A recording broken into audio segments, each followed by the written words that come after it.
Textile ও garment শিল্পের জ্বালানি নিরাপত্তা নিশ্চিত করতে সোলার শক্তি থেকে 10,000 মেগাওয়াট বিদ্যুৎ উৎপাদনের পরিকল্পনার কথা জানিয়েছেন বাণিজ্য মন্ত্রী খন্দকার আব্দুল মুক্তাদির। বুধবার ইন্টারন্যাশনাল কনভেনশন সেন্টারে বিকেএমইএ আয়োজিত বাংলাদেশ ইন্টারন্যাশনাল টেক্সটাইল, নিটিং ও গার্মেন্টস ইন্ডাস্ট্রি এক্সিবিশনে প্রধান অতিথির বক্তব্যে তিনি এ তথ্য তুলে ধরেন। মন্ত্রী বলেন, শিল্প খাতে বর্তমান সুদের হার কমিয়ে এমন পর্যায়ে আনা হবে যা নতুন ব্যবসাকে এগিয়ে যেতে সহায়তা করবে। জ্বালানি খাতে যে অব্যবস্থাপনা রয়েছে তা উত্তরাধিকার সূত্রে পাওয়া এ কথা উল্লেখ করে তিনি জানান, গার্মেন্টস খাতে প্রয়োজন 4,300 MMCF গ্যাস, অথচ প্রাকৃতিক উৎস থেকে আসে মাত্র 1,700 MMCF এবং LNG থেকে 900 MMCF।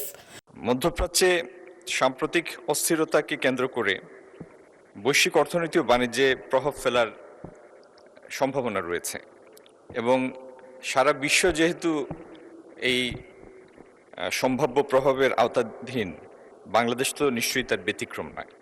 বর্তমান চলমান অস্থিরতা জ্বালানির মূল্য বৃদ্ধিতে ভূমিকা রেখেছে, যার কারণে আমদানি ব্যয়, শিপিং, বীমা খরচ বৃদ্ধি পেয়েছে।